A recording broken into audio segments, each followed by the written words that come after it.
ಉತ್ತರ ಕರ್ನಾಟಕದ ಸ್ಪೆಷಲ್ ಸಂಕ್ರಾಂತಿ ಹಬ್ಬದ ವಿಶೇಷವಾಗಿ ನಾನಿವತ್ತು ಸಜ್ಜಿ ರೊಟ್ಟಿಯನ್ನು ಮಾಡಿ ತೋರಿಸ್ತಾ ಇದ್ದೀನಿ.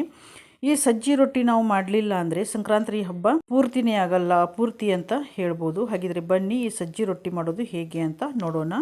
ಇಲ್ಲಿ ನೋಡಿ, ನಾನು ಸಜ್ಜೆ ತೊಗೊಂಡಿದ್ದೀನಿ. ಇದು 1 kg ಅಷ್ಟು ಇದೆ. ಗ್ಲಾಸಿನ ಲೆಕ್ಕದಲ್ಲಿ ತೊಗೊಂಡ್ರೆ ಇದು 4 ಗ್ಲಾಸ್ನಷ್ಟು ಇದೆ. ಈಗ ನಾನು ಇದರಲ್ಲಿ 1 ಗ್ಲಾಸ್ನಷ್ಟು ಜೋಳ ಹಾಕ್ತಾಯಿದ್ದೀನಿ. ಸಜ್ಜೆ ಮತ್ತು ಜೋಳವನ್ನು ಚೆನ್ನಾಗಿ ನಾನು ತೊಳೆದು ಬಿಸಿಲಲ್ಲಿ ಹಾಕಿ ಒಣಗಿಸಿ ತೊಗೊಂಡಿದ್ದೀನಿ.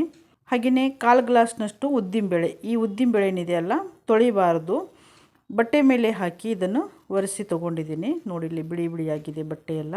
ಹಾಗೆಯೇ ಧನಿಯಾ ಕಾಳು, ಕೊತ್ತಂಬರಿ ಬೀಜ, ಇದು 1/4 ಗ್ಲಾಸ್ನಷ್ಟು ತೊಗೊಂಡಿದ್ದೀನಿ. ಹಾಗೆಯೇ ಸ್ವಲ್ಪ ಅರಿಶಿಣದ ಕೊಂಬು ನಿಮ್ಮ ಹತ್ರ ಇದ್ದರೆ ಅದನ್ನು ಕೂಡ ನೀವು ಹಾಕ್ಬೋದು. ನಾನು ಚಿಕ್ಕ ಚಿಕ್ಕದಾಗಿ ಕಟ್ ಮಾಡಿ ತೊಗೊಂಡಿದ್ದೀನಿ. ಇದನ್ನು ಮಿಕ್ಸ್ ಮಾಡ್ಕೊಳ್ಳಿ.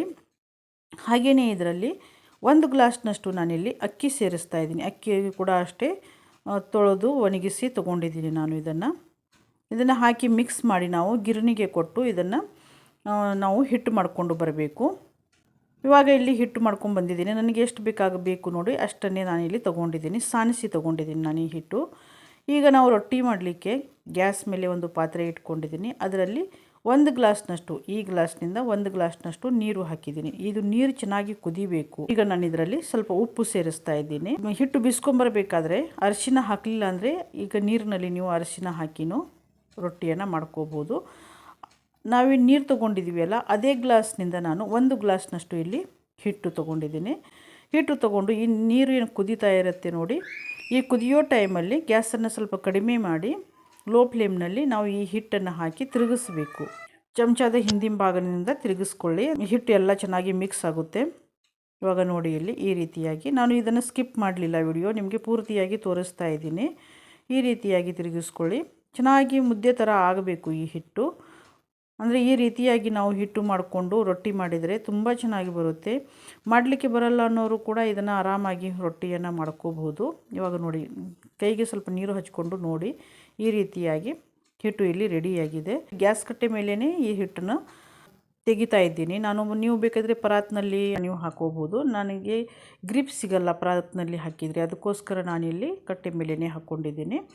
ಈಗ ಇದರಲ್ಲಿ ಅದೇ ಗ್ಲಾಸ್ನಿಂದ 1 ಗ್ಲಾಸ್ನಷ್ಟು ನಾನಿಲ್ಲಿ ಹಿಟ್ಟು ಸೇರಿಸ್ಕೊಂಡಿದ್ದೀನಿ. ನೀವು ಇದರಲ್ಲಿ ಇನ್ನೂ ಅರ್ಧ ಗ್ಲಾಸ್ನಷ್ಟು ಕೂಡ ಹಿಟ್ಟು ಸೇರಿಸ್ಕೋಬೋದು, ಏನೂ ಆಗಲ್ಲ. ಈಗ ಇದನ್ನು ಚೆನ್ನಾಗಿ ಚಮಚದ ಹಿಂಭಾಗದಿಂದ ನಾನು ಮಿಕ್ಸ್ ಮಾಡ್ಕೊಂಡಿದ್ದೀನಿ. ಬಿಸಿ ಇದೆ. ಈಗ ಕೈಯಿಂದನೇ ಈ ರೀತಿಯಾಗಿ ಮಿಕ್ಸ್ ಮಾಡ್ಕೊಳ್ತಾ ಇದ್ದೀನಿ. ಮೊದಲಿಗೆ ನಾವು ನೀರು ಹಾಕದೇ ಈ ಹಿಟ್ಟಿನಲ್ಲಿ ನಾವೇನು ಮುದ್ದೆ ಥರ ಮಾಡ್ಕೊಂಡಿದ್ದೀವಲ್ಲ ಹಿಟ್ಟು, ಆ ಹಿಟ್ಟಿನಲ್ಲಿನೇ ಒಣ ಹಿಟ್ಟು ಹಾಕಿ ನಾವು ಮಿಕ್ಸ್ ಮಾಡ್ಕೋಬೇಕು. ಈಗ ನಾನು ರೊಟ್ಟಿಗೆ ನೀರು ಹಚ್ಚಲಿಕ್ಕೆ ಹಿಟ್ಟು ಮತ್ತು ಬಟ್ಟೆ ತೊಗೊಂಡಿದ್ದೀನಿ. ಹಾಗೆಯೇ ರೊಟ್ಟಿಗೆ ಎಳ್ಳು ಕೂಡ ತೊಗೊಂಡಿದ್ದೀನಿ ಹಚ್ಚಲಿಕ್ಕೆ. ಈಗ ಚೆನ್ನಾಗಿ ಇದನ್ನು ಮಿಕ್ಸ್ ಮಾಡ್ಕೋಬೇಕು. ಮಿಕ್ಸ್ ಮಾಡ್ಕೊಂಡಾದಮೇಲೆ ನಾವು ಸ್ವಲ್ಪ ನೀರನ್ನು ಸೇರಿಸ್ಕೊಂಡು ಇದರಲ್ಲಿ ನಾದ್ಕೋಬೇಕು. ಹಿಟ್ಟು ಚೆನ್ನಾಗಿ ನಾದಬೇಕು. ಹಿಟ್ಟು ನಾವು ಎಷ್ಟು ಚೆನ್ನಾಗಿ ಹಿಟ್ಟು ನಾದ್ತೀವಿ ನೋಡಿ, ಅಷ್ಟು ಚೆನ್ನಾಗಿ ರೊಟ್ಟಿ ಚೆನ್ನಾಗಿ ಬರುತ್ತೆ. ಸ್ವಲ್ಪ ಬಿಸಿ ಇರುವಾಗಲೇ ನಾದ್ಕೊಳ್ಳಿ, ತಣ್ಣಗಾದ ಮೇಲೆ ನಾದಲಿಕ್ಕೆ ಸರಿಯಾಗಲ್ಲ. ಈಗ ಇದರಲ್ಲಿ ನಾನು ಇನ್ನೂ ಸ್ವಲ್ಪ ಹಿಟ್ಟು ಸೇರಿಸ್ಕೊಳ್ತಾ ಇದ್ದೀನಿ. ಸೇರಿಸ್ಕೊಂಡು ನೀರು ಹಾಕ್ಕೊಂಡು ಹಿಟ್ಟು ನಾದ್ಕೋಬೇಕು. ಇವಾಗ ಇಲ್ಲಿ ಹಿಟ್ಟು ನಾದಿಯಾಗಿದೆ. ಇದರಲ್ಲಿ ಅರ್ಧ ಹಿಟ್ಟು ತೊಗೊಂಡು ನಾನು ಸ್ವಲ್ಪ ಕೈಗೆ ನೀರು ಹಚ್ಕೊಂಡು ಮತ್ತು ಕೆಳಗಡೆನೂ ಸ್ವಲ್ಪ ನೀರು ಹಚ್ಕೊಂಡು ಈ ರೀತಿಯಾಗಿ ನಾದಬೇಕಾಗ್ತದೆ. ನೋಡಿ, ಅಂಗೈಯಿಂದ ಚೆನ್ನಾಗಿ ನಾದ್ಕೋಬೇಕು ಮೊದಲು ಹಿಟ್ಟು. ಈ ರೀತಿಯಾಗಿ ನೀವು ಮಾಡಿಕೊಂಡು ನಾನಿಲ್ಲಿ ಲಟ್ಟಿಸಿ ರೊಟ್ಟಿಯನ್ನು ಮಾಡ್ತಾಯಿದ್ದೀನಿ. ನೀವು ರೊಟ್ಟಿಯನ್ನು ತಟ್ಟಿನೂ ಕೂಡ ಮಾಡ್ಕೋಬಹುದು. ರೊಟ್ಟಿನ ತಟ್ಟಿ ಮಾಡಬೇಕಾದ್ರೆ ಸ್ವಲ್ಪ ಹಿಟ್ಟು ನಾದ್ಕೋಬೇಕಾದ್ರೆ ಮೆತ್ತಗೆ ನಾದ್ಕೊಳ್ಳಿ. ನೀವು ಲಟ್ಟಿಸಿ ಮಾಡಬೇಕಂದ್ರೆ ನಾನು ಮಾಡಿದ್ದೀನಲ್ಲ, ಈ ರೀತಿಯಾಗಿ ಮಾಡಿಕೊಂಡ್ರೆ ಸಾಕಾಗತ್ತೆ. ರೊಟ್ಟಿ ಮಾಡಲಿಕ್ಕೆ ಎಷ್ಟು ಹಿಟ್ಟು ಬೇಕೋ ಅಷ್ಟು ಹಿಟ್ಟನ್ನು ತಗೊಂಡು ಸ್ವಲ್ಪ ನಾದ್ಕೊಂಡು ಈ ರೀತಿಯಾಗಿ ಸ್ವಲ್ಪ ಪ್ರೆಸ್ ಮಾಡ್ಕೊಂಡಾದಮೇಲೆ ಇದರ ಮೇಲೆ ಸ್ವಲ್ಪ ಎಳ್ಳನ್ನು ಹಾಕಿ, ನೀವು ಕರಿ ಎಳ್ಳು ಬೇಕಾದರೂ ಹಾಕ್ಬೋದು, ಬಿಳಿ ಎಳ್ಳು ಬೇಕಾದ್ರೂ ಹಾಕ್ಬೋದು. ನಾನಿಲ್ಲಿ ಬಿಳಿ ಎಳ್ಳು ಹಾಕ್ತಾಯಿದ್ದೀನಿ. ಸ್ವಲ್ಪ ಈ ರೀತಿಯಾಗಿ ಪ್ರೆಸ್ ಮಾಡಿದ ಮೇಲೆ ಒಣ ಹಿಟ್ಟಿನಲ್ಲಿ ಅದ್ದಿ ನಾವು ರೊಟ್ಟಿಯನ್ನು ಲಟ್ಟಿಸ್ಕೋಬೇಕು. ನಾನಿಲ್ಲಿ ನೋಡಿ ಗೆರೆ ಗೆರೆ ಇರುವಂಥ ಲಟ್ಟಣಿಗೆಯನ್ನು ತೊಗೊಂಡಿದ್ದೀನಿ. ನೀವು ಯಾವ ಲಟ್ಟಣಿಗೆ ಬೇಕಾದರೂ ತೊಗೋಬಹುದು. ಇದರಿಂದ ಡಿಸೈನ್ ಚೆನ್ನಾಗಿ ಬರುತ್ತೆ. ಆದರೆ ದಿನ ನಾನು ಇದರಿಂದನೇ ರೊಟ್ಟಿಯನ್ನು ಮಾಡ್ತೀನಿ. ಹೀಗಾಗಿ ಅದರ ಗೆರೆ ಗೆರೆ ಎಲ್ಲ ಸೌದು ಹೋಗಿದೆ. ಇವಾಗ ನೋಡಿಲಿ ರೊಟ್ಟಿಯನ್ನು ಲಟ್ಟಿಸ್ತಾ ಇದ್ದೀನಿ. ರೊಟ್ಟಿ ಎಷ್ಟು ಚೆನ್ನಾಗಾಗತ್ತೆ ಅಂದರೆ ತುಂಬ ಚೆನ್ನಾಗಾಗತ್ತೆ, ಎಲ್ಲೂ ಹರಿಯಲ್ಲ, ಏನೂ ಆಗಲ್ಲ, ಹಿಟ್ಟು ಒಳಕ್ಕೂ ಕೂಡ ಆಗಲ್ಲ. ಮತ್ತು ನಮಗೆ ಬೇಕು ಅಂತ ಅನಿಸಿದಾಗ ಸ್ವಲ್ಪ ಹಿಟ್ಟು ಹಚ್ಕೊಂಡು ನಾವು ರೊಟ್ಟಿಯನ್ನು ಲಟ್ಟಿಸ್ಬೇಕು. ನಾವು ಪೇಪರ್ ಥರ ಈ ರೊಟ್ಟಿಯನ್ನು ಲಟ್ಟಿಸ್ಕೋಬಹುದು. ನಾ ಹೇಳಿರೋ ವಿಧಾನದಲ್ಲಿ ಮಾಡಿ ತುಂಬ ಚೆನ್ನಾಗಾಗತ್ತೆ ರೊಟ್ಟಿ.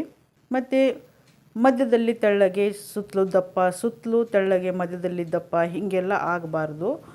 ಒಂದೇ ಅಳತೆಯಲ್ಲಿ ರೊಟ್ಟಿಯನ್ನು ಲಟ್ಟಿಸ್ಕೊಳ್ಳಿ. ಈಗ ನೋಡಿ, ಈ ರೀತಿಯಾಗಿ ಸುತ್ತಲೆಲ್ಲ ಲಟ್ಟಣಿಗೆಯಿಂದ ಈ ರೀತಿಯಾಗಿ ಲಟ್ಟಿಸ್ಕೊಳ್ಳಿ. ನಿಮಗೆ ಈ ರೆಸಿಪಿ ಇಷ್ಟ ಆಯಿತು ಅಂದರೆ ಒಂದು ಲೈಕ್ ಕೊಡಿ. ಹಾಗೆಯೇ ನಿಮ್ಮ ಅನಿಸಿಕೆಗಳನ್ನು ಕಮೆಂಟ್ ಮಾಡಿ. ಮತ್ತು ಯಾರೆಲ್ಲ ನನ್ನ ಚಾನಲ್ನ ಸಬ್ಸ್ಕ್ರೈಬ್ ಮಾಡದೆ ನೋಡ್ತಾ ಇದ್ದೀರಾ, ದಯವಿಟ್ಟು ಎಲ್ಲರೂ ಸಬ್ಸ್ಕ್ರೈಬ್ ಮಾಡಿ. ಇವಾಗ ನೋಡಿ, ಎಷ್ಟು ದೊಡ್ಡ ಬೇಕಾದರೂ ನಾವು ರೊಟ್ಟಿಯನ್ನು ಲಟ್ಟಿಸ್ಕೋಬೋದು, ಎಷ್ಟು ತೆಳ್ಳಗೆ ಬೇಕಾದ್ರೂ ನಾವು ಈ ರೊಟ್ಟಿಯನ್ನು ಮಾಡ್ಕೋಬಹುದು. ಇವಾಗ ಇಲ್ಲಿ ರೊಟ್ಟಿ ರೆಡಿಯಾಗಿದೆ ನೋಡಿ. ಇಲ್ಲಿ ನಾನು ಈ ರೀತಿಯಾಗಿ ರೊಟ್ಟಿಯನ್ನು ತೆಳ್ಳಗೆ ಮಾಡ್ಕೊಂಡಿದ್ದೀನಿ. ತವಾ ಚೆನ್ನಾಗಿ ಬಿಸಿ ಆಗಬೇಕು. ತವಾ ಚೆನ್ನಾಗಿ ಬಿಸಿ ಆದಮೇಲೆ ರೊಟ್ಟಿಯನ್ನು ಹಾಕಿ ನೋಡಿ. ಇಲ್ಲಿ ಈಗ ರೊಟ್ಟಿ ಹಾಕಬೇಕಾದ್ರೆ ಈಗ ತವಾ ಬಿಸಿಯಾಗಿದೆ.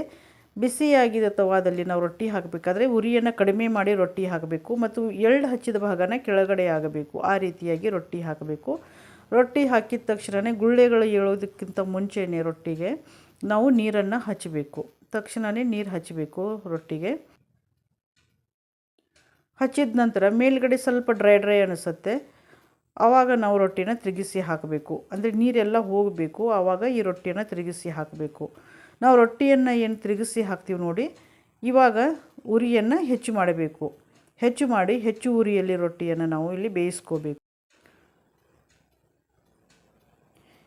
ಈಗ ಎರಡೂ ಕಡೆಯಿಂದ ರೊಟ್ಟಿಯನ್ನು ಬೇಯಿಸ್ಕೊಂಡಾದಮೇಲೆ ಉರಿಯನ್ನು ಮೀಡಿಯಮ್ನಲ್ಲಿ ಇಟ್ಟು ನಾವು ಈ ರೀತಿ ಬಟ್ಟೆ ತೊಗೊಂಡು ಚೆನ್ನಾಗಿ ರೊಟ್ಟಿಯನ್ನು ಬೇಯಿಸ್ಕೋಬೇಕು. ಅಂದರೆ ಕಟಕ್ ರೊಟ್ಟಿ ಅಂತಾರೆ ನೋಡಿ, ಹಾಗೆ ಕಟಕ್ ರೊಟ್ಟಿ ಆಗುತ್ತೆ ಈ ರೀತಿ ಮಾಡಿದಾಗ. ಸಣ್ಣ ಉರಿ ಇಟ್ಕೊಂಡು ನಾವು ಈ ರೀತಿಯಾಗಿ ಬಟ್ಟೆ ಹಚ್ಚಿ ನಾವು ಎರಡೂ ಕಡೆಯಿಂದ ಚೆನ್ನಾಗಿ ರೊಟ್ಟಿಯನ್ನು ಬೇಯಿಸ್ಕೊಂಡ್ರೆ.